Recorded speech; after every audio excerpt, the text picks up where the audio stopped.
Welcome to this episode of the She Scales podcast. Today we're going to be talking about something a little bit different, but I feel like this is needed and necessary. So I'm excited to dive into this with you today.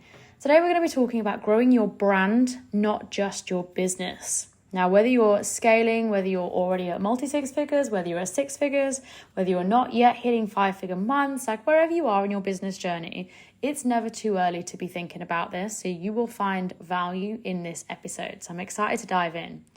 I'm first going to cover what the differences are between your business and your brand. And then I'm going to give you some tips and strategies that you can be implementing yourself today to help grow a more profitable brand. Okay, so before we dive straight in, something that you might not know about me is I used to have the title brand champion, which is corporate speak for big nuts.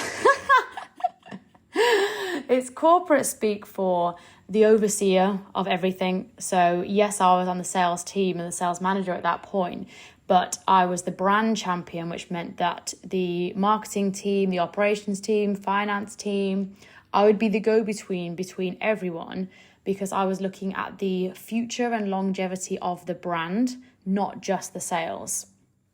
So that would incorporate things like future-proofing the event, looking at strategic partnerships, looking at the future of the industry, not just immediately for our next event, but in 1 to 5 years' time, getting involved with partnerships that we needed to be involved with. It was looking at much bigger picture things that would impact our show, our event, and things that we needed to be making the most of as we go forwards. So that was my role, just to give you a little nutshell before we dive into the brand stuff so that you know what I'm talking about and that I'm equipped to be talking about this, because the lessons that I learned in that role in corporate are very much things that I've always brought into my business. There are things that I've been doing from the beginning that have been building my brand from the get-go, which mean that now I'm able to enjoy a much bigger reputation, I would say, than some industry greats. And I think the key difference here is when you can see someone who, let's say they've built an Instagram account and they've got 100,000 followers, and yet off Instagram, nobody knows who they are.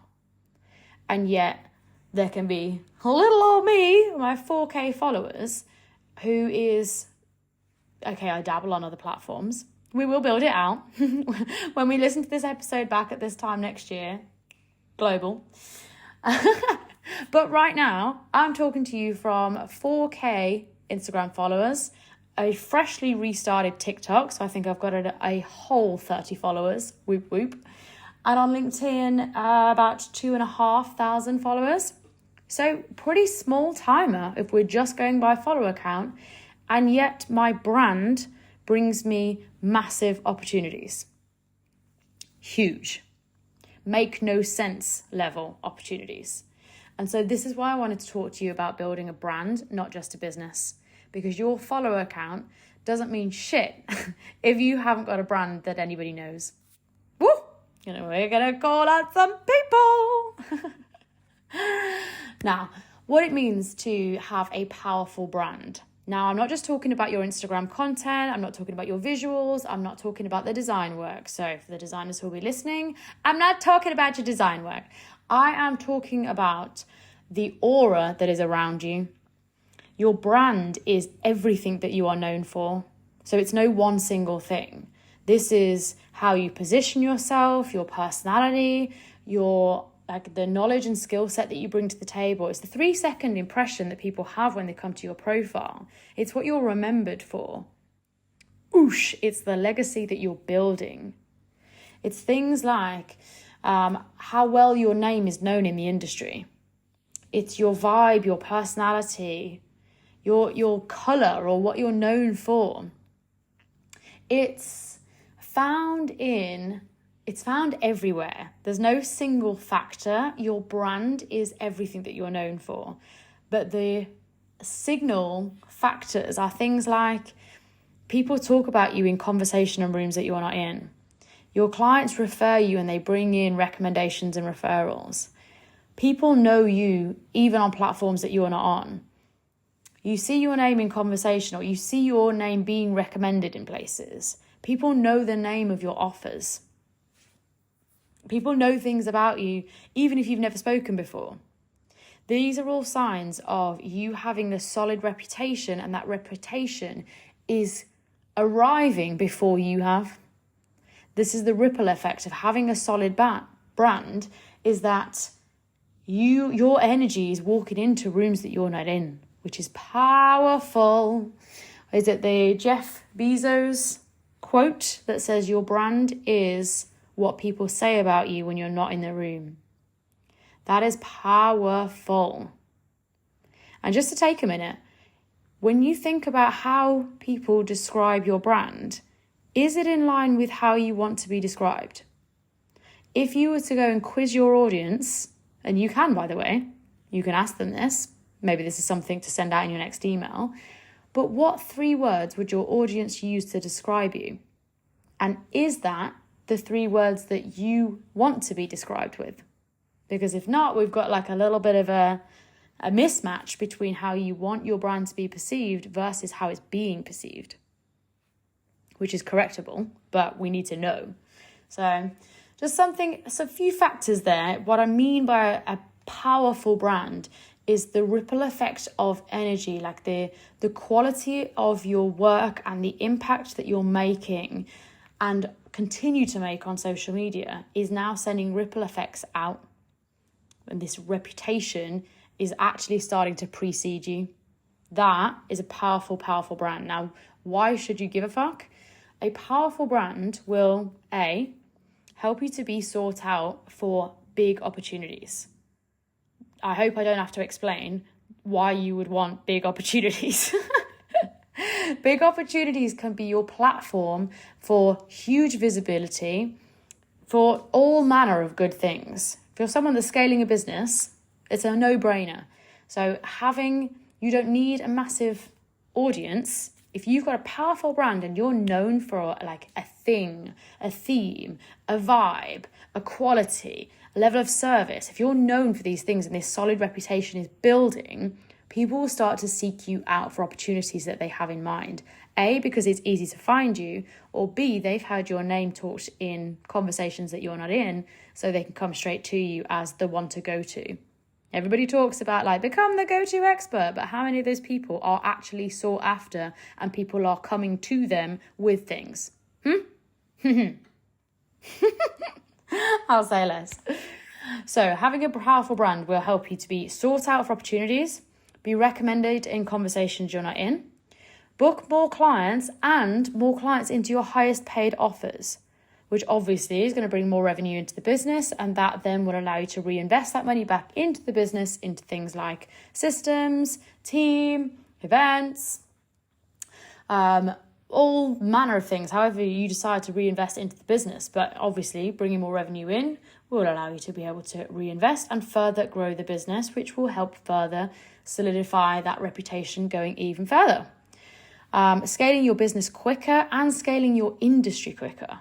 Being seen as someone that is rising within the industry at a pace that is ahead of where other people in the industry are growing to. And then lastly, having a powerful brand will also help you to increase your network, because people want to be around people that are moving quickly. So your network will increase. You know, people of influence, people who are well connected, people who are either they've already grown their own business or they're just good people to know, will start seeking you out. And you've heard the phrase before, when you increase your network, you increase your net worth. So there's a lot to be said for having a powerful brand and a lot of reasons why you would need one. Now I'm just going to go into, this is maybe personal opinion, but this is how I like to see it when I'm thinking about activities that will either grow the business or grow the brand. So when I think about activities that are going to grow the business, these are the more sales-based activities. These are your money-making activities. These are the things that you're focusing on your day-to-day. What's bringing money into the business? What's bringing clients into the business? How are you serving your new and existing customers at a high level? These are the day-to-day running of the business tasks, right? Whereas when I'm thinking about, does this grow my brand? There's a different shift there, because brand growing activities aren't necessarily things that would bring revenue, but they bring benefit to the business. There might be lots of other benefits that aren't directly money. And you might be like, Sarah, I thought you were a sales coach. Like, what? You're telling me to do things that might not bring money into the business? Yes, I am. Yes, I am. Because when you can start to align with some brand building activities, that you're working in a future pace. This is the difference between building your brand and building the business. Building the business is looking more at the here and now. You'll be doing this every day anyway. Whereas when you're looking at the brand, you're looking up from the day-to-day running of the business. And this is far more of, where is the direction that I'm going in? What seeds can I plant now to reap in either tomorrow, next week, next month, 6 months, 12 months? How do I want to be perceived 6 or 12 months down the line? And what actions can I take now to help that perception? Obviously not just perception, we want to make it a reality as well. But in terms of how you want the brand to be perceived, how you want your reputation to build, are you taking actions in line with that? Or are you just not stuck in the weeds of the running of the business, but are you actually looking up from the day-to-day stuff to be looking at these more longer-term brand building activities? So when I think about growing the brand, I think about like how people perceive you, what you're known for. Yes, content is part of it, because your content will always be building your brand. But I think much more further ahead than that. Yes, someone could come to your profile and they'll instantly have a perception of you. So there's that, especially if you're someone that's been growing for years. So, you've got that longevity of high quality content. That is brand building, because now you've got a whole backlog, a whole library of short and long form content, high value stuff, serving your clients at a high level, high quality stuff. So yes, content is part of it, but I don't consider content that brand building. What I'm talking about is the long-term stuff, the stuff that you will reap the rewards of in the future. So this can be things like long-form content, putting yourself forward for opportunities, making strategic connections with people, people in either places you want to be or in associations or networks you want to be part of. It can be getting yourself on the radar of influential people. It could be putting yourself forward for an industry award. It could be going for some sort of industry certificate. It could be increasing your influence in, I'm trying to think of some other examples off the top of my head now, but it's things that will grow the perception of the brand, so that as you start to accrue more of these things, people will be like, in their mind, it's always brand building for them. When they see you doing this, doing that, doing this, doing that, getting an award, or being tagged with this person, or being in a photo with this person, or then being associated with this person, or now you're featured in a magazine, or now you're on somebody's YouTube. All of these things, none of them are directly revenue related. None of them. Are they massively helping how people perceive you? Yes, massively. So yes, there does need to be a balance. Of course, the business growth activities come first, always. Sales first. Sales is your cash flow of the business. That is a non-negotiable. But once you've done those things, maybe this is a once a week activity. I don't tend to put a timeline on it, but I'll just be here and there on the lookout for either ways to grow my brand or be checking in with my annual goals and making sure that I'm making steps towards those. And for reference, if you're a SOSA client, you have my goals planner. For everybody else, on my goals planner, I actually separate my goals of business by the different functions of the business. So there's sales, marketing, finances, brand, customer excellence, personal CEO, mindset. I think that's all of them. But yeah, so I have my goals written down between all of those things. So brand is its own goals, like box on my planner, so that I can make sure that I'm always doing things that are really growing the business over a long-term sustainable way. They might not be directly money making, but they are massively beneficial. If you think business is stuff that you can benefit from today, brand is stuff that you can benefit from tomorrow. So think about, when you're thinking about ways to build the brand, what do you want to be associated with? So these can be words, it can be feelings, it can be people, it can be places. Think about how you want to be associated with and the reputation that you're building.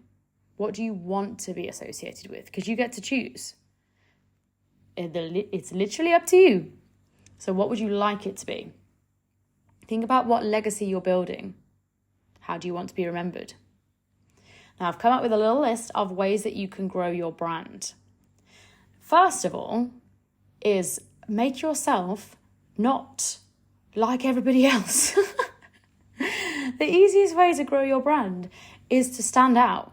Now, oh my God, I hate the messaging that says, I help you stand out on social media by people that do not stand out. It kills me, makes my soul die. But the easier you can stand out, and what I mean by this is, for example, when I pivoted into sales coaching, I started getting noticed easier. And that's because there was a smaller pool of people doing what I was doing. So it's far easier to stand out because all of a sudden, my keywords, in terms of the profile search box, there were far less people. When you type in those words, there were far less people coming up.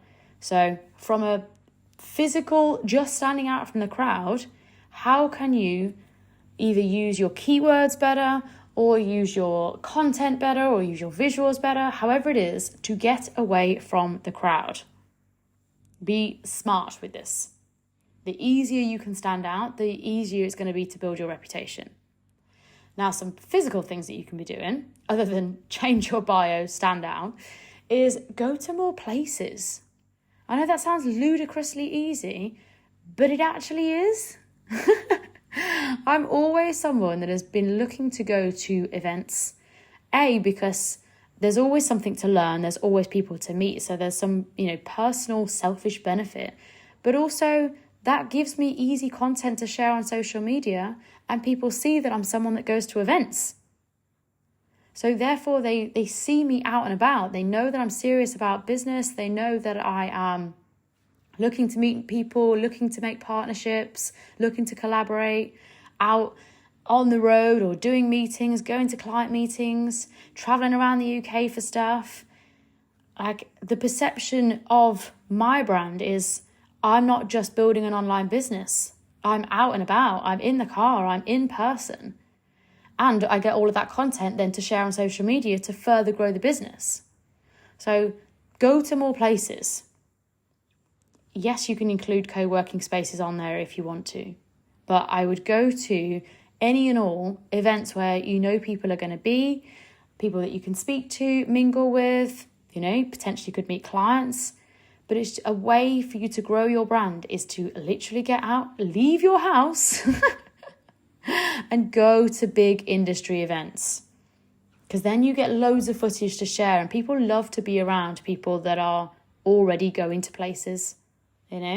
It's a sign that you're physically moving. People want to be around people who are moving. The second thing of ways to grow your brand is omnipresent marketing. So building your network across multiple platforms. It's no longer enough just to be growing on one platform. Your ideal client expects to see you on multiple platforms. Plus, when you think about growing your brand, it's about growing your visibility, getting known. The best way to get known is by doing exactly that, making yourself known. So have a platform that is a high reach platform, and then a secondary platform that is your more nurturing platform. Get yourself known, omnipresent marketing. Number 3, kind of feeds off the last one, but it's on the knowing part. And this is always be on the lookout for extra visibility. Always. There is no such thing as too much visibility. None. So go live, collaborate with others, being tagged by other creators, being photographed with other creators, any and all opportunity for extra visibility is a brand boosting activity. Again, these are all things that, no, you're not going to get paid for. But will they grow your business? Yes, absolutely. Because it's association. It's how people are perceiving you. You're someone that's creating long form content. So onto that omnipresent marketing, people can go learn from you, see you as an expert, but also they're seeing you regularly collaborate with other creators. And just on this piece, when you think about who you're going live with, remember that every activity is either building your brand or taking from it. So be mindful who you're collaborating with. Is this person going to be, are they worthwhile? Are they credible themselves? Are they building your brand? Or is it not in your best interest to be collaborating with that person? Think about how it builds your brand, how people will perceive you. Are you shooting up? Now, on the last point, look for opportunities to get featured. The last one was always be on the lookout for extra visibility. The fourth one is look out for additional opportunities to get featured. Magazines, podcasts, YouTube channels, joint lives, anywhere. Blog posts, the more SEO friendly, the better. How can you get more featured? Because especially with these things that are either wider spread across the industry or have more gravitas than any single post on any single platform, these are the kind of the heavyweight things, that they're not going to fade in like 24 to 48 hours. These are things that people can continue to find you on and that will continue to build your brand for a long time. So I'm just going to recap some of those. Ways to build your brand is A, get the fuck out of the crowd. B, go to more places. C, omnipresent marketing. Get yourself known in other places. 4, or D, be on the lookout for extra visibility. Always. How can you get yourself visible as fuck? And then lastly, look for additional opportunities to get featured. Where can you get yourself featured? These things are massively going to help build your brand. Again, I don't have a big following in my eyes. Yes, we're looking to grow it, but right now I don't have a huge following. And yet I've been in multiple podcasts, been in magazines, I haven't been on YouTube yet, but that day will come. Where else have we been? Been in multiple people doing guest expert sessions in people's programs, in people's masterminds, on people's masterclasses. Will be a guest expert on a retreat in the Seychelles this year, and potentially something else, which is very exciting, but I can't give more away on that just yet. And this is the impact of growing a strong reputation and a strong brand. So hope that you've taken some value from this and you're thinking a bit bigger picture than just what are my, daily money making activities. Yes, still focus on those in the day to day, but once a week or every now and again, look up from the day to day and be thinking, where is my breakthrough move here? What is going to build my brand? What is going to build my reputation? What moves can I be making now that the me in 6 months' time will benefit from? How can I start moving as my future self now? Who can I either network with, collaborate with, reach out to? What other milestones or features can I get involved with? Be thinking bigger picture. Again, this won't directly pay you in the moment, but it will pay you later on down the line when you're building a long-term, sustainable business where people know you. There's solidarity. Is that the right word? So let's go with that one. There's solidarity around your brand. There's a high level of trust, so you're building something that is long-term, sustainable and scalable. It's going to be a lot easier for you to scale your business when you've got a solid brand in place. I hope that you enjoy this episode, Queen. If you're someone that's looking to build an iconic brand without having to need a massive audience, apply for my upcoming mastermind, Becoming. It's a 6-month mastermind for someone that wants to build an iconic brand so that you can bring in daily income, you can sell out your launches, and really become a 6-figure business owner by being your most embodied self. If that sounds like something you want to be involved with, I'll pop the link below so that you can apply. We are enrolling now for the next round, which I'm very, very excited about. But I shall see you inside the next episode. See you soon.